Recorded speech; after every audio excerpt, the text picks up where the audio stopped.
Let's talk about former CIA Director John Brennan being in the clear. Let's talk about Mike Pompeo's cover-up of the cover-up. And let's talk about the new development in the McGahn Subpoena litigation. And it's a good one. Why is it a good one? You know why. Because justice matters.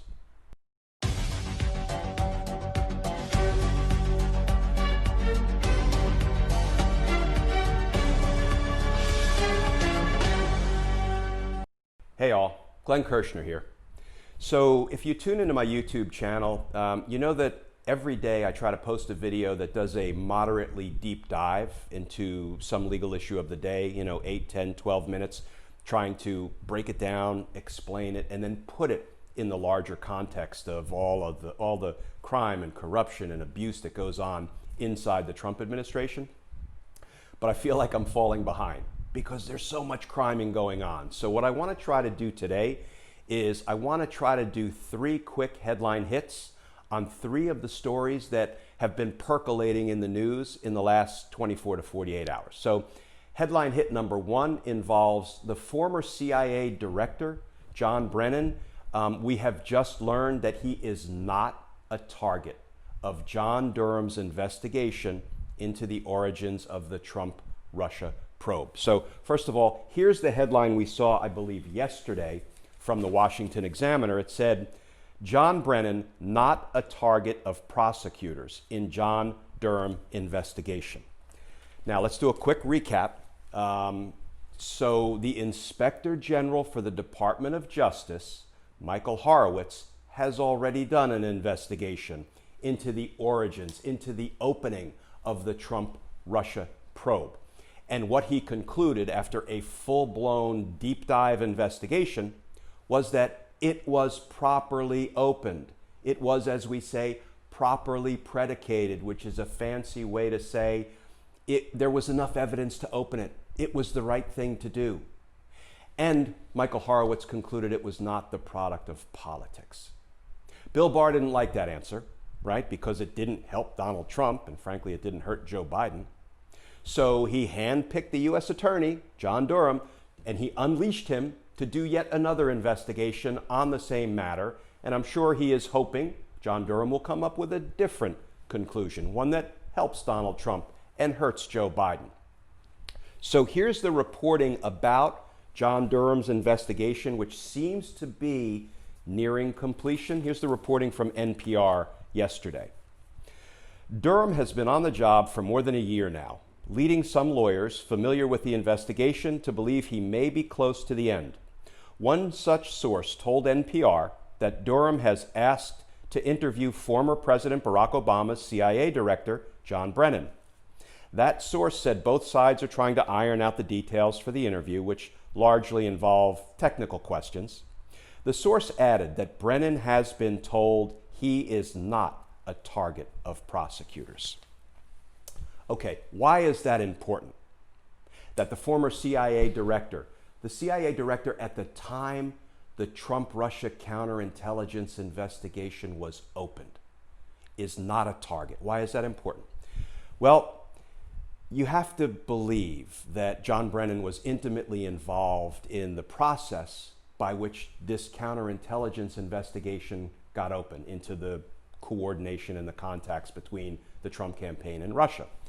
And if it has now been determined and decided that he's not a target of the investigation, that means he didn't commit a crime. You're a target of an investigation. I'm not going to get down into the legal weeds. You can either be a witness or a subject or a target. A target is the person that we are actively investigating in the grand jury. And a target is defined as somebody that we have significant evidence committed the crimes we're investigating and that we intend to indict. John Brennan is not a target. That tells me that he committed no crimes when he was involved in the decision-making process to open the Trump-Russia probe. In other words, he didn't do anything wrong. Now, we can't leap to that conclusion. We need to see the entirety of what John Durham finds. But this is a very important announcement, I believe, that tends to support what Inspector General Horowitz already found in his investigation, which is that the Trump Russia probe was properly opened, properly predicated, and not the product of politics.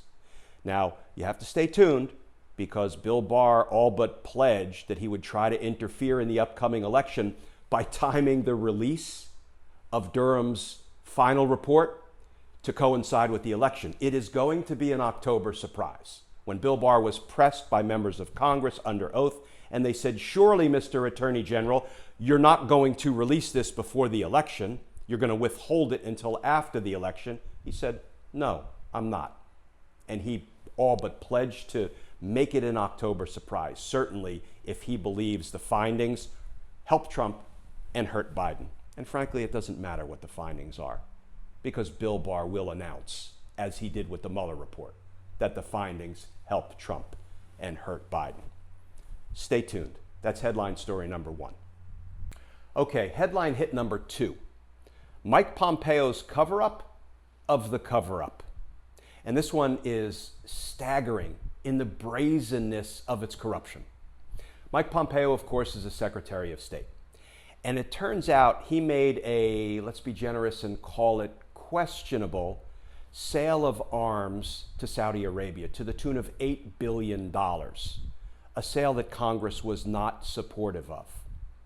And the Inspector General, the watchdog for the State Department, a guy named Steve Linick, opened an investigation into this questionable arms sale orchestrated by Mike Pompeo. So here's the first headline. Pompeo refused to cooperate with watchdog probe into $8 billion arms sale to Saudi Arabia. Now, what happened as Mike Pompeo was being investigated for this questionable arms sale to Saudi Arabia?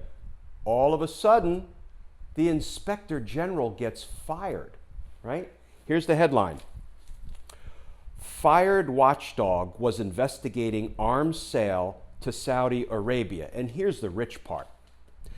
When Mike Pompeo was first questioned about it, he said, well, it's the president's prerogative to fire any Inspector General he thinks should be fired.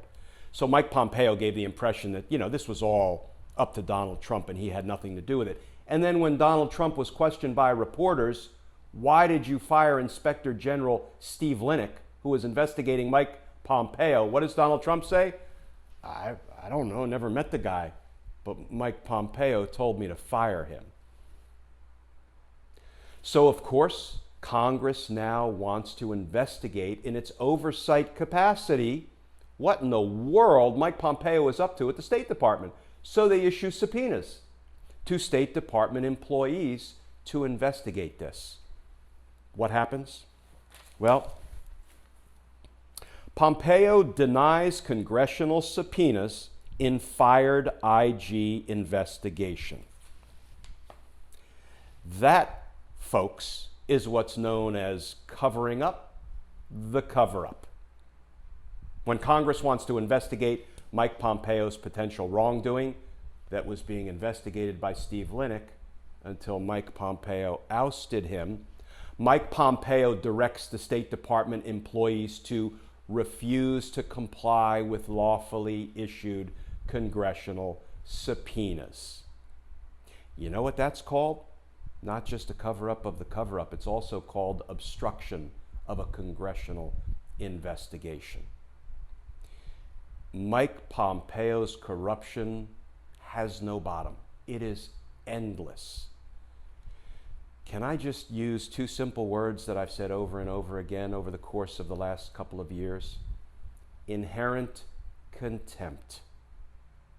That's Congress's ability to enforce its own subpoenas when executive branch employees refuse to comply with lawfully issued subpoenas. Congress can lock them up and force them, compel them to testify truthfully.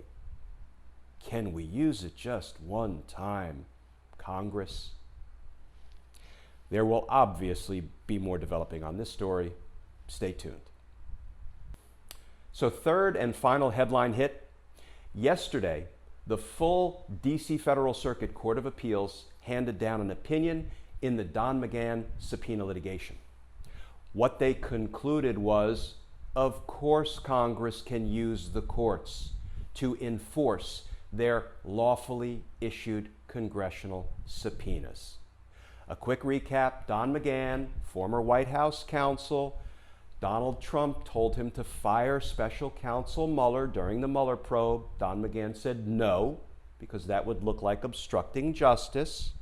Donald Trump said, fine, then I want you to lie to everybody and tell them I never said you should fire special counsel Mueller, and I want you to create a false official document saying I never told you to fire special counsel Mueller. Don McGahn said, nope, not doing it. Not surprisingly, Congress subpoenaed Don McGahn because they wanted that information. They wanted his testimony as part of their impeachment inquiry, and Don McGahn refused to comply with a lawfully issued congressional subpoena. So instead of Congress using its power of inherent contempt to lock him up and compel his testimony, they filed suit in court to enforce the subpoena. And we have been litigating ever since, a year, year and a half later. Not the most efficient way to go about congressional oversight, I would submit. But the courts yesterday said, of course, Congress can use the courts to enforce. It's important, indeed, it's critical constitutional functions of oversight of the executive branch and of its sole power of holding an impeachment inquiry. Of course, Congress can use the courts to enforce its subpoenas. Just as the Supreme Court a few weeks ago handed down opinions that said, of course Donald Trump is not above the law. No man, no woman is above the law. Yesterday's opinion by the full DC Federal Circuit Court of Appeals announced no branch of government is above the law. The executive branch is not above the law, the Constitution that requires Congress to perform oversight of the executive branch. So it's a good decision. It's an important decision. It was a 7-2 vote. 9 of the appellate court judges participated. 7 of them ruled that, of course, Congress can use the courts to enforce its subpoenas. 2 judges dissented. Now I predict we will be going up to the Supreme Court, because I'm sure that Don McGahn, supported by Donald Trump, and everyone else who wants to thwart justice and or run out the clock will now be appealing this up to the Supremes. Let's hope the Supreme Court does not grant review of this one, though I think they're likely to. So that's it for the 3 headline hits today. Please stay safe, folks, and as always, I look forward to talking with you all tomorrow.